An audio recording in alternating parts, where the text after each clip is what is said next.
guys! Hello, hello! This is for Scorpio. Scorpio, welcome dito sa aking channel, Kapalaran 888. Welcome, welcome. Alamin natin kung anong messages, vibration, gabay, energy para sa lahat ng Scorpio. Okay, this is for the first half of November 2025, Scorpio. Titingnan natin kung anong messages or energy na para sa'yo. This is Knight of Cups. This is your energy, water sign, Pisces, Scorpio, and Cancer, emotion. So, sa dalawang linggong ito, it's either you're single or in a relationship. Possible na ikaw ay makakatagpo ng isang tao na pwedeng mag-offer sa'yo ng love life, emotional, new beginnings. Pwedeng yung ex mo makipagbalikan sa'yo, or yung taong to ay magpapapansin sa'yo sa social media, or kung ano pa man. Kasi kung reverse siya, sinasabi na posibleng makatanggap ka ng bad news about relationship. But this one is upright. So, sinasabi ng baraha sa'yo na possible ka na makatanggap ng love offer, or pwedeng kung in a relationship ka, like live-in partner, possible na yayain kang magpakasal, or posibleng may manligaw sa'yo na ideal person mo. Okay.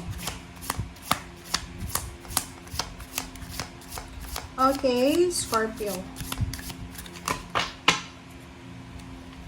Okay, Scorpio is 10. Number 10, number 8. So, 18. 1 plus 8 is 9. So, eto naman, sinasabi ng baraha sa atin na Scorpio, nakikita ko sir dito in terms of relationship. Maybe you're married. Are you married? Kung kasal ka or in a relationship ka, like live-in partner, nakikita ko sa'yo, maybe hindi ka na masaya sa kasalukuyan mong relasyon. Or maybe hindi ka na kontento. Marami kang pinagdadaanan na problema sa emotion mo. And sinasabi ng baraha sa atin na posibleng yung emotional situation mo sa ngayon, lalo na sa love life, ay pwedeng yun yung mag-push sa'yo para makipaghiwalay, or parang mag-push sa'yo para maghanap ng iba. So, please comment down below if you are resonated. Okay. Scorpio.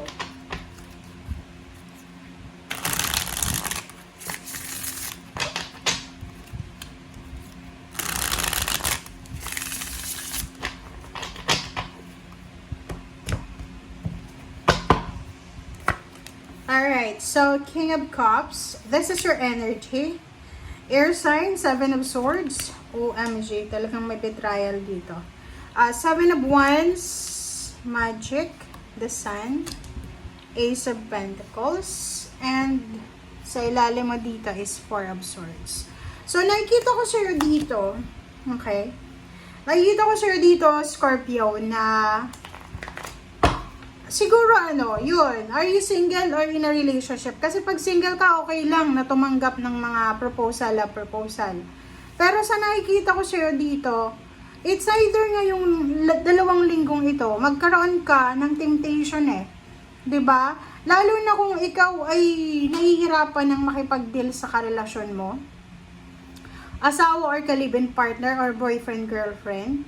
Pag may mga problema yung relationship, kaya nga 'di ba, may kasabihan tayo na yung relationship, pag walang walang problema, kahit anong klase ng temptation, hindi yan masisira. Pero pag yung relationship hindi siya matatag, kasi isa sa kanila ay gusto nang makipaghiwalay, mabilis makapasok yung temptation, and hindi nila maiwasan yung temptation. So parang ganun sa'yo, parang hindi ka masaya or hindi ka nakontento sa karelasyon mo. So, medyo it's either ikaw or yung karelasyon mo ang hindi masaya sa relationship nyo na pwedeng magkaroon ng third party, betrayal.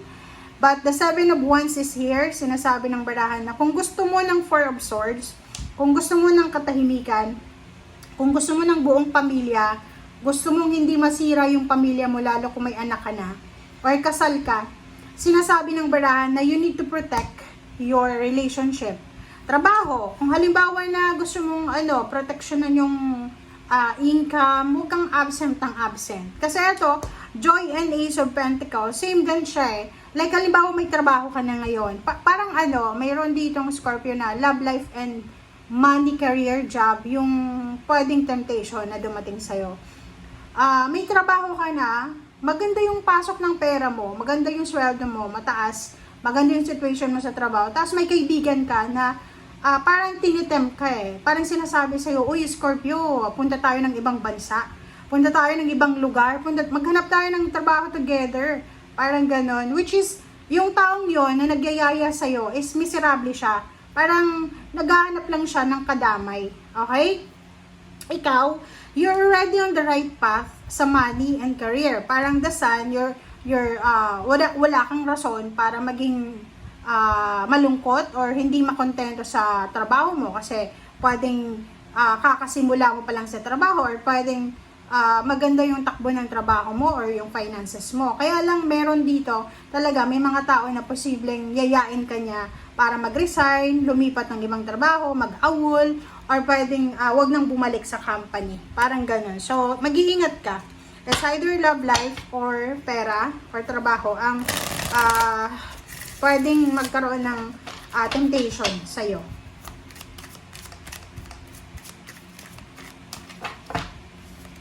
Okay, Two of Wands, diba? Parang nakikita ko sa'yo dito, merong mga Scorpio na hindi ka makapag-decide, diba? Kasi marami ka din na pangarap sa buhay. Marami ka din pangarap sa buhay, pero hindi ka makapag-desisyon sa ngayon kung ano yung gagawin mo. Parang nakikita ko sa'yo dito na pwedeng na-homesick ka or maybe may mga hormonal imbalances kayo na yun yung pwedeng nagdadala sa inyo ng depression or anxiety. Pag may depression ka kasi or anxiety, na-stress ka, hindi ka makapag-desisyon ng tama. Okay? Lalo na kung may mga panic attacks kayo. Okay, Seven of Cups and Eight of Swords. Sinasabi ng baraha dyan sa inyo na yun, restrictions. Ano ba yung gusto mong mangyari sa buhay mo, Scorpio, na parang hindi mo pa nakukuha sa ngayon? Kasi Seven of Cups, there's an options dito ng abundance eh. Parang sinasabi sa'yo na nasa kamay mo yun eh. You have the power, you have the right, you have the opportunity and possibility na baguhin kung ano yung gusto mong mangyari sa buhay mo. Like dito sa The Sun, maging masaya, financially and emotionally, you have the power eh. You have everything eh. Parang masipag ka naman, madiskarte. Sa love life, kung gusto mong maging masaya, may karapatan kang maging masaya. Diba? So, yung Eight of Swords, yung restrictions, pag hindi ka na masaya, once na hindi na tayo masaya, mag-escapo na tayo. Once na hindi ka na masaya, aminin mo na yun sa sarili mo na hindi ka masaya. Okay? Thank you guys. Bye!